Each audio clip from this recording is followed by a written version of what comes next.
लोकसभा निवडणुकीची रणधुमाळी सध्या संपूर्ण देशभरामध्ये सुरू आहे. एकूण 7 टप्प्यामध्ये ही निवडणूक प्रक्रिया पार पाडते आहे. तर राज्यामध्ये 5 टप्प्यामध्ये मतदान प्रक्रिया पार पाडलेली आहे.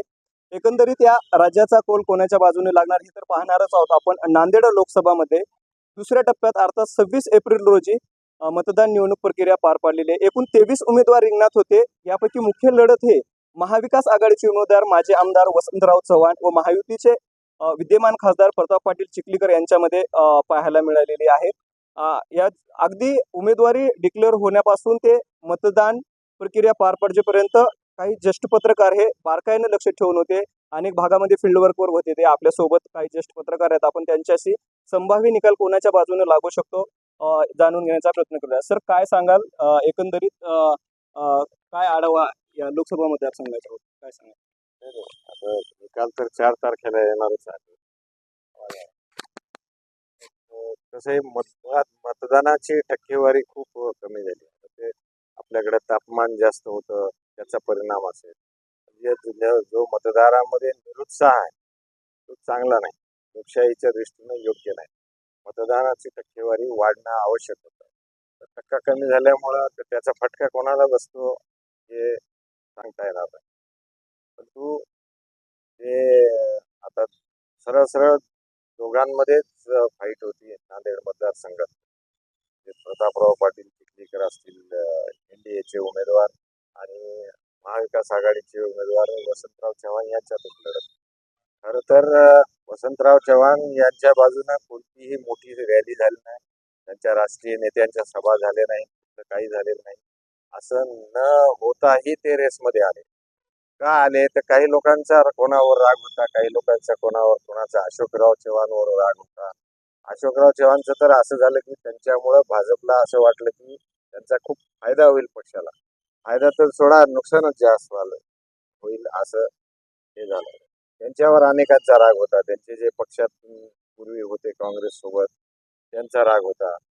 त्याच्यानंतर काही भाजपच्या नेतृत्वावर काही मराठा तरुणांचा राग व्यक्त केला, तरुणांनी जाहीरपणे व्यक्त केला. त्याचं मतपेटीत सुद्धा त्याचा परिणाम दिसून येतो.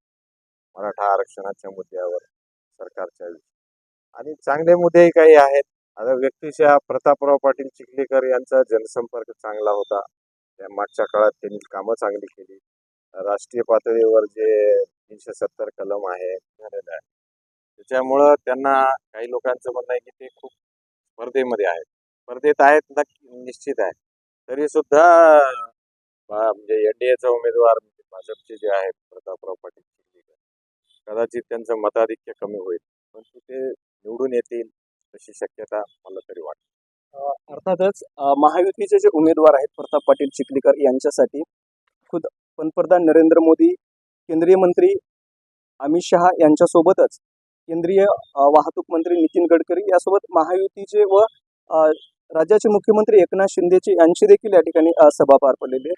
सर, दुसऱ्यांदा नांदेड लोकसभा मतदारसंघामध्ये चिखलीकर यांना कौल देतील का? विजयाची माळ त्यांच्या गळ्यामध्ये पडणार का? कारण मोठ्या मोठ्या नेत्यांच्या या ठिकाणी सभा पार पडली. तर असं आहे की भारतीय जनता पक्षाच्या 10 वर्षाच्या काळात पंतप्रधान नरेंद्र मोदी यांनी केलेली विकास कामे, सबका साथ सबका विकास ह्या ब्रीदवाक्याचं आपण जर पाहिलं तर सगळीकडे काम झालेलं आहे. आणि त्याचा फायदा उमेदवार कोण आहे ह्यापेक्षा नरेंद्र मोदींलाच त्यांनी केलेल्या विकास कामाला लोकांनी मतदान केलेलं आहे.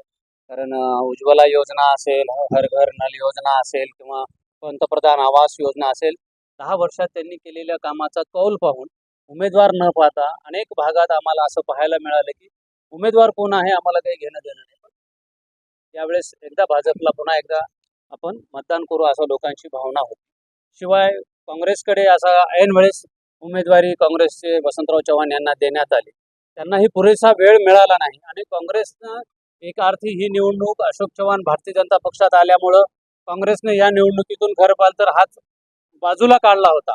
परंतु लोकांनीच काँग्रेसच्या उमेदवाराला स्पर्धेत आणलं आणि आता पाहतो जशी जशी निवडणूक मतदान जवळजवळ येऊ लागलं तसं तसं काँग्रेसचे उमेदवारही प्रचारात आणि समाज माध्यमातही आघाडीवर होते. निवडणुकीचा कौल भारतीय जनता पक्षाच्या बाजूनं लागेल, परंतु आत्ता जसं माझे स्नेही विश्वनाथ देशमुख म्हणल्याप्रमाणे मताधिक्य घटेल, परंतु भारतीय जनता पक्षाचा उमेदवार निवडून येईल असं मला तरी वाटतं. सर, एकंदरीत ही झाली शहरी परिस्थितीच्या बाबतीमध्ये.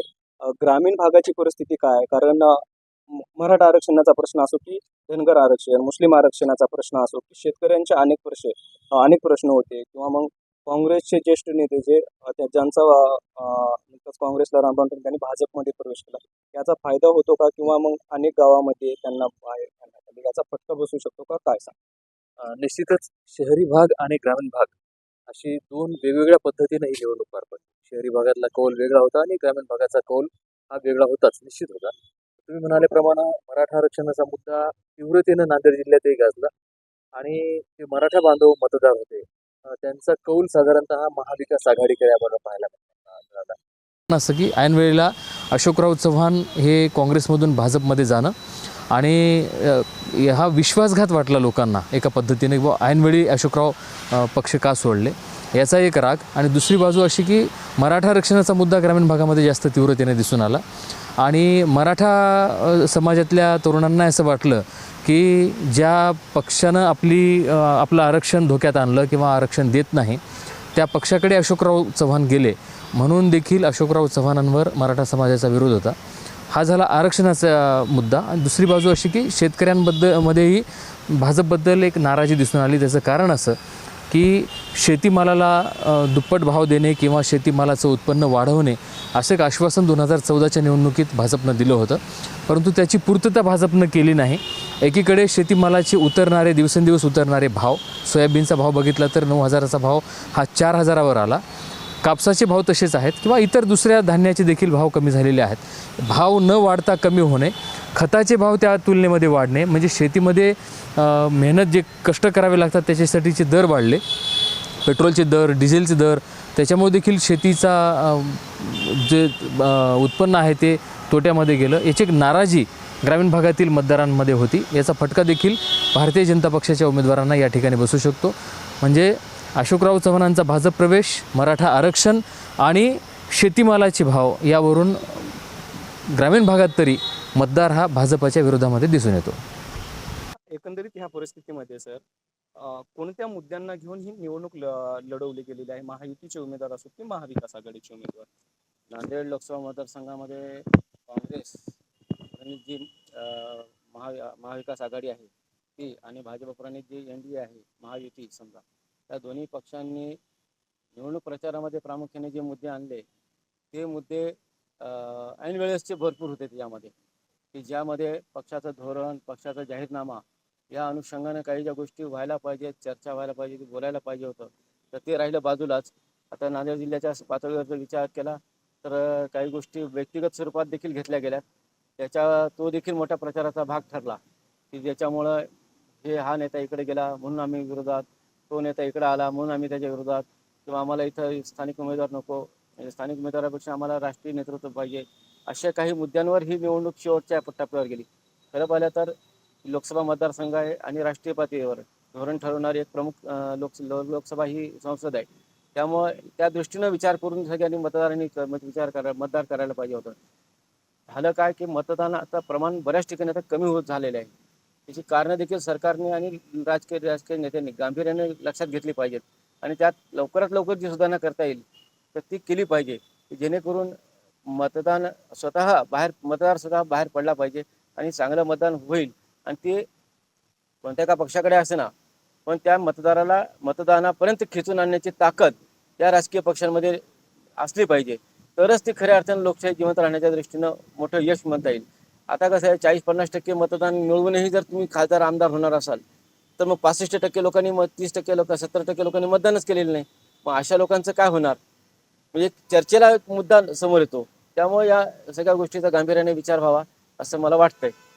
अर्थातच पत्रकार अगदी सुरुवातीपासून उमेदवारी डिक्लेअर होईपर्यंत, नंतर मतदान प्रक्रिया पार पडल्याच्या प्रचारामध्ये देखील पत्रकार अत्यंत फील्ड वर्कवर होते. त्यांनी अत्यंत बारकाईने या गोष्टीचं निरीक्षण केलेलं आहे. त्यांचं मत, त्यांनी संभाव्य कोल कोणाच्या बाजूने गेलेला आहे हे त्यांच्या बाबतीत त्यांनी विचार करूनच ह्या सगळ्या गोष्टी सांगितलेल्या आहेत. कॅमेरा पर्सन अविनाश वैरागरसह मी श्रीराम मोटरगे, टाइम्स नाव मराठी, नांदेड.